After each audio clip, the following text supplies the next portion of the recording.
SOP लानी जरूरी है कि नहीं? ਜਿਹਦੀ ਇੰਨੀ ਕੈਪੇਬਿਲਿਟੀ ਨਹੀਂ ਹੈਗੀ ਕਿ ਐਸਓਪੀ ਬਣਾ ਸਕੇ, ਅਰੇਂਜਮੈਂਟਸ ਨਹੀਂ ਹੈਗੇ, ਉਹ ਤਾਂ ਇਹ ਕਹਿ ਸਕਦਾ ਕਿ ਐਸਓਪੀ ਨਹੀਂ ਚਾਹੀਦੀ। ਜੱਜ ਉਹਨਾਂ ਨੇ ਕਰਨਾ ਤੁਹਾਡੀ ਐਸਓਪੀ ਦੇ ਬੇਸ ਤੇ। मेरी गल सीधी सीधी ये है भी किसी दोस्त भैन भरा दा अज तो साल पहला वीज़ा आ गया, सेम सब्जैक्ट सी ओदी ही एसओपी चैक के जी इत्ते वीज़ा आ गया सी, सेम एसओपी आपदी फाइल च डाल के ओनू तुसी सही मानदे हो? और अज स्टूडेंट इस चीज़ नूं समझ रहा है, मैनूं खुशी है। अज तो साल 2 साल पहले स्टूडेंट इस चीज़ नूं नहीं समझदा सीगा। बहुत स्वागत है तुहाडा सारिਆਂ ਦਾ प्यार भरी सत श्री अकाल। इमीग्रेशन साइट्स विद मनदीप लैके हाजिर हाँ फिर तो। पिछले प्रोग्राम में तुसीं खूब सारा प्यार दे रहे हो, इस करके असीं अगलियां किश्तां जड़ियां ने वो लैके हाजिर हो रहे हैं, तुहाडे सवालों के तुहानूं जवाब दे रहे हैं। और अज की चर्चा भी हर चर्चा की तरह बहुत ज़्यादा गंभीर भी है और इंटरस्टिंग भी है। तो एक बार फिर तो नाल जुड़े ने वीबी कंसल्टेंट तो मिस्टर अमित बुंदेला जी। सब तो पहला सर उन्हां दा बहुत बहुत स्वागत। सत श्री अकाल सर। सत श्री अकाल मनदीप, सत श्री अकाल जी सारिਆਂ ਨੂੰ। ਸਾਡੇ ਨਾਲ ਜੁੜ ਸਕਦੇ ਹੋ ਤੁਸੀਂ, ਜਿੱਦਾਂ ਤੁਸੀਂ ਸਵਾਲ ਪੁੱਛਦੇ ਹੋ ਉਹਨਾਂ ਦੇ ਆਧਾਰਿਤ ਅਸੀਂ ਇਹ ਪ੍ਰੋਗਰਾਮ ਦਾ ਸੰਚਾਲਨ ਕਰਦੇ ਹੁੰਨੇ ਆ। ਅੱਜ ਦਾ ਟੌਪਿਕ ਹੈ ਐਸਓਪੀ, ਸਟੇਟਮੈਂਟ ਆਫ ਪਰਪਸ। ਸਭ ਤੋਂ ਪਹਿਲਾਂ ਅਮਿਤ ਸਰ ਤੁਹਾਨੂੰ ਮੇਰਾ ਇਹੀ ਸਿੱਧਾ ਸਧਾਰਨ ਜਿਹਾ ਸਵਾਲ ਹੈ ਜੀ, एसओपी लानी जरूरी है कि नहीं? क्योंकि कुछ दिन पहला किसी कंसल्टेंट को मैं बैठी सी, उन्होंने कहा हाई कमीशन ने किते भी अपनी वैबसाइट ते नहीं लिखा कि एसओपी लाओ, ਇਹ ਸਿਰਫ ਇੱਕ ਐਡੀਸ਼ਨਲ ਡਾਕੂਮੈਂਟ ਹੈ ਜੀ। ਤੁਸੀਂ ਵੀ ਇਹਨੂੰ ਇੱਕ ਐਡੀਸ਼ਨਲ ਡਾਕੂਮੈਂਟ ਮੰਨਦੇ ਹੋ? ਦੇਖੋ, ਜਿਹੜਾ ਕੰਸਲਟੈਂਟ ਦਾ ਪੁਰਾਣੇ ਸਮੇਂ ਦੇ ਵਿੱਚ ਜੀ ਰਿਹਾ ਹੈ ਜਾਂ ਫਿਰ ਜਿਹੜਾ ਕੰਮ ਹੀ ਨਹੀਂ ਕਰ ਰਿਹਾ, ਕਦੇ ਕੋਈ ਫਾਈਲ ਆ ਗਈ ਨਹੀਂ ਆ ਗਈ, ਜਾਂ ਫਿਰ ਜਿਹਦੀ ਇੰਨੀ ਕੈਪੇਬਿਲਿਟੀ ਨਹੀਂ ਹੈਗੀ ਕਿ ਐਸਓਪੀ ਬਣਾ ਸਕੇ, ਅਰੇਂਜਮੈਂਟਸ ਨਹੀਂ ਹੈਗੇ, ਉਹ ਤਾਂ ਇਹ ਕਹਿ ਸਕਦਾ ਕਿ ਐਸਓਪੀ ਨਹੀਂ ਚਾਹੀਦੀ।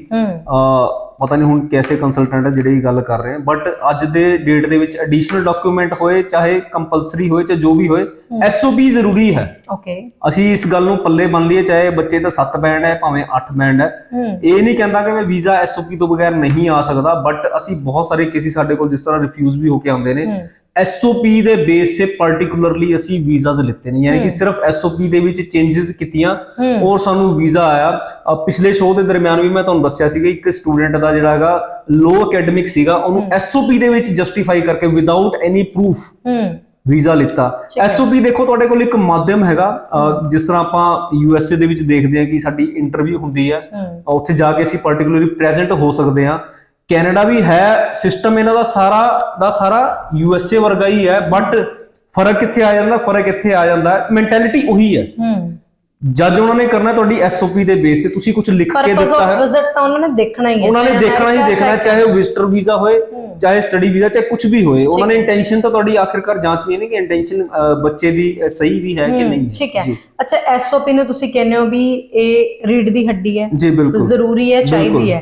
ਹੁਣ ਗੱਲ ਆ ਗਈ ਐਸਓਪੀ ਲੈਂਥ ਕਿੰਨੀ ਚਾਹੀਦੀ ਹੈ, ਕਿ ਇੱਕ ਪੇਜ ਦੀ ਐਸਓਪੀ ਇਨਫ ਹੈ ਜਾਂ 15 ਪੇਜ ਵੀ ਬਣ ਜਾਣ ਤਾਂ ਲਿਖਣੀ ਜ਼ਰੂਰੀ ਹੈ? ਲਿਖ ਦੋ, ਕੋਈ ਗੱਲ ਨਹੀਂ। ਦੇਖੋ, ਡਿਪੈਂਡ ਕਰਦਾ ਸਟੂਡੈਂਟ ਟੂ ਸਟੂਡੈਂਟ ਡਿਪੈਂਡ ਕਰਦਾ ਹੁੰਦਾ ਤੁਹਾਡੇ ਸਰਕਮਸਟੈਂਸਿਸ ਕੀ ਹੈ, ਕਿ ਕੀ ਤੁਹਾਡੇ ਕੋਲ 8-10 ਐਸੇ ਪੁਆਇੰਟ ਹੈਗੇ ਆ ਜੈਨੂਇਨਲੀ, ਤੁਸੀਂ ਖਿੱਚਣਾ ਨਹੀਂ ਉਹਨੂੰ, ਪ੍ਰੈਕਟੀਕਲੀ ਕੀ ਤੁਹਾਡੇ ਕੋਲ 8-10 ਐਸੇ ਪੁਆਇੰਟ ਹੈਗੇ। ਦੇਖੋ, ਜਿਹੜਾ ਤਾਂ ਹਿੰਮਤ ਮਾਰ ਜਾਂਦਾ, ਕਈ ਵਾਰ ਇਸ ਤਰ੍ਹਾਂ ਹੁੰਦਾ ਕਿ ਸਾਡੇ ਕੋਲ ਪ੍ਰੋਫਾਈਲ ਆਈ, ਬੱਚਾ ਕਹਿੰਦਾ ਕਿ ਇਹ ਪਤਾ ਨਹੀਂ ਹੋ ਸਕਦਾ ਜਾਂ ਨਹੀਂ ਹੋ ਸਕਦਾ, ਉਹਦੇ ਵਿੱਚ ਜਿਹੜੇ ਉਹਦੀ 8-10 ਕਮੀਆਂ ਹੈਗੀਆਂ ਜੈਨੂਇਨਲੀ, ਜੇ ਆਪਾਂ ਉਹਨੂੰ ਡਿਸਕਸ ਕਰ ਸਕਦੇ ਹਾਂ ਤਾਂ ਵਾਈ ਨੋਟ। ਠੀਕ ਹੈ, ਉਹ ਤੁਹਾਡੇ ਸਵਾਲਾਂ ਦੇ ਜਵਾਬ ਲੈਣ ਲਈ ਬੈਠੇ ਆ, ਤੁਸੀਂ ਆਪਣਾ ਜਿੰਨਾ ਵੀ ਉਹਨੂੰ ਐਲੈਬੋਰੇਟ ਕਰ ਸਕਦੇ ਹੋ ਉਹਨੂੰ ਕਰੋ।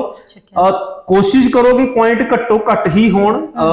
ਐਲੀਜੀਬਿਲਟੀ ਜੇ ਬਣਦੀ ਹੈ ਤਾਂ ਹੀ ਅਪਲਾਈ ਕਰੋ। ਜੇ ਤੁਸੀਂ ਸੋਚੋ ਵੀ 10 ਸਾਲ ਦਾ ਗੈਪ ਹੈਗਾ ਮੇਰਾ, ਮੈਂ ਉਹਨੂੰ ਵੀ ਜਸਟੀਫਾਈ ਕਰਨਾ, ਉਹਦੇ ਵਿੱਚ ਮੈਂ ਕੁਝ ਨਹੀਂ ਕੀਤਾ, ਉਹਨੂੰ ਵੀ ਜਸਟੀਫਾਈ ਕਰਨਾ, ਸੋ ਉਹਨੇ ਨਹੀਂ ਪੜਨੀ। ਜਿਹੜੇ ਪ੍ਰੈਕਟੀਕਲ ਚੀਜ਼ਾਂ ਹੈਗੀਆਂ, ਜਿਹਨੂੰ ਜਿਸ ਤਰ੍ਹਾਂ ਆਪਾਂ ਹੁਣੇ ਮੈਂ ਤੁਹਾਡੇ ਨਾਲ ਗੱਲ ਕਰ ਰਿਹਾ ਸੀ ਕਿ ਬੱਚਾ ਬਿਮਾਰ ਹੋ ਗਿਆ, ਉਸ ਦੇ ਬਾਰੇ ਮੈਂ ਜਸਟੀਫਾਈ ਕਰਨਾ ਹੈਗਾ, ਜਾਂ ਫਿਰ ਕੋਈ ਹੋਰ ਐਸੀ ਚੀਜ਼ਾਂ ਜਿਹੜੀ ਕਿ ਪ੍ਰੈਕਟੀਕਲੀ ਪ੍ਰੂਵ ਹੁੰਦੀ, ਯਾਨੀ ਕਿ ਜੈਨੂਇਨਿਟੀ ਉਹਨੂੰ ਪਤਾ ਲੱਗ ਹੀ ਜਾਂਦੀ ਕਿਤੇ ਨਾ ਕਿਤੇ।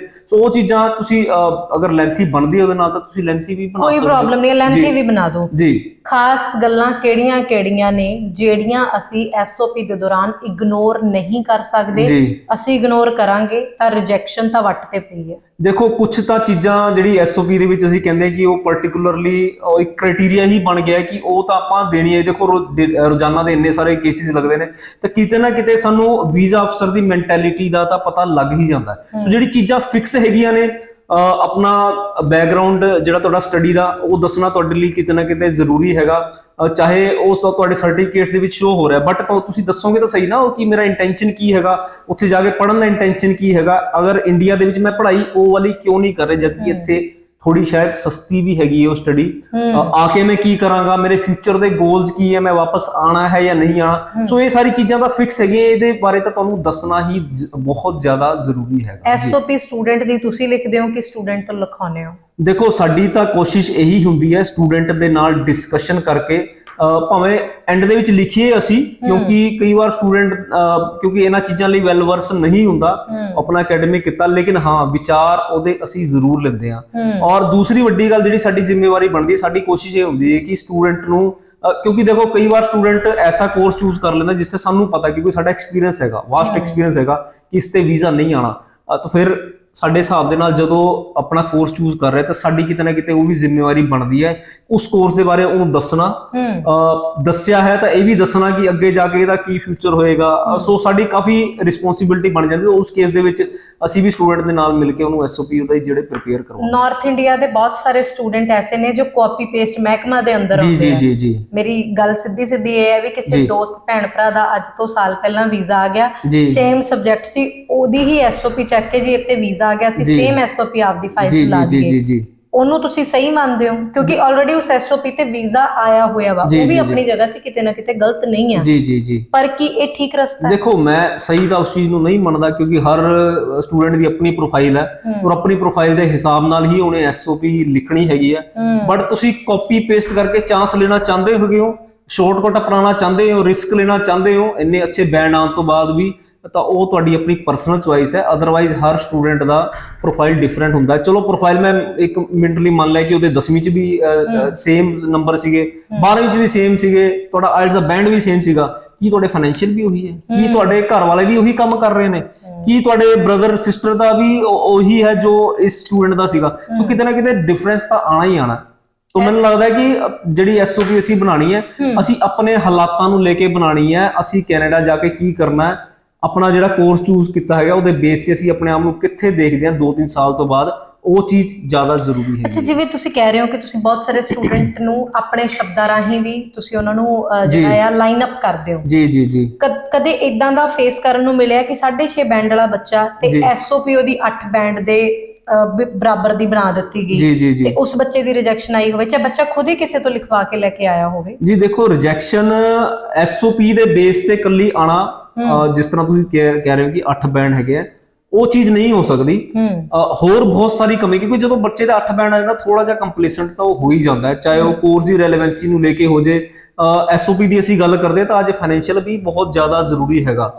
ਜੇ ਇਹ 2-3 ਚੀਜ਼ਾਂ ਤੁਹਾਡੇ ਪਹਿਲੇ ਨਹੀਂ ਹੈਗੀਆਂ, ਉਸ ਤੋਂ ਬਾਅਦ ਤੁਸੀਂ ਐਸਓਪੀ ਚਾਹੇ 10 ਪੇਜਾਂ ਦੀ ਲਿਖੋ, ਰੈਲੇਵੈਂਟ ਰੱਖੋ, ਇਰਰੈਲੇਵੈਂਟ ਲਿਖੋ, ਉਹ ਕਿਤੇ ਮੈਟਰ ਨਹੀਂ ਕਰੇਗੀ। ਲੇਕਿਨ 8 ਬੈਂਡ ਵਾਲੇ ਬੱਚੇ ਦਾ ਸਿਰਫ ਐਸਓਪੀ ਦੇ ਆਧਾਰ ਤੇ ਰਿਫਿਊਜ਼ਲ ਆ ਜੇ, ਇਹ ਨਹੀਂ ਹੋਏਗਾ। ਜਸਟ ਇੱਕ ਉਹਦੇ 8 ਬੈਂਡ ਵਾਲੇ ਲਈ ਤਾਂ ਇੱਕ ਫਾਰਮੈਲਿਟੀ ਹੈਗੀ, ਜਿਸ ਤਰ੍ਹਾਂ ਜਿਹੜੇ ਮੈਂ ਪੁਆਇੰਟ ਦੱਸੇ ਆ, ਉਹ ਪੁਆਇੰਟ ਨੂੰ ਉਹਨੇ ਐਲੈਬੋਰੇਟ ਕਰਨਾ ਔਰ ਉਹਨੂੰ ਵੀਜ਼ਾ ਗ੍ਰਾਂਟ ਹੋ ਜਾਂਦਾ। ਕੋਰਸ ਰਿਲੇਵੈਂਸੀ ਦੀ ਕਿੰਨੀ ਕੁ ਮਹੱਤਵਤਾ ਹੈਗੀ ਹੈ?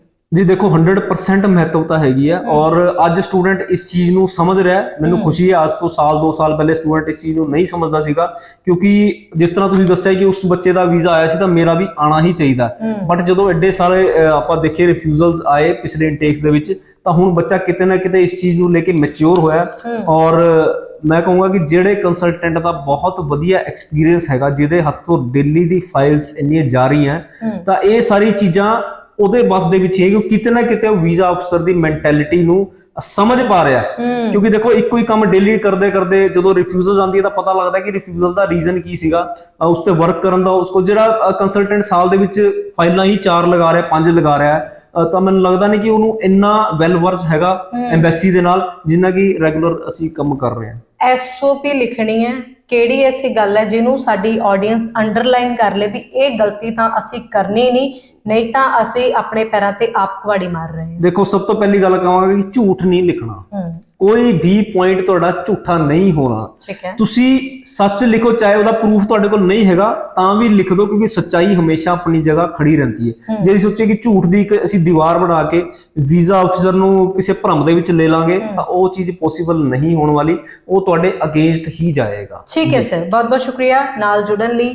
ਔਰ ਸਟੇਟਮੈਂਟ ਆਫ ਪਰਪਸ ਨੂੰ ਸਾਨੂੰ ਸਮਝਾਉਣ ਲਈ ਤੁਹਾਡਾ ਬਹੁਤ ਬਹੁਤ ਧੰਨਵਾਦ। Thank you.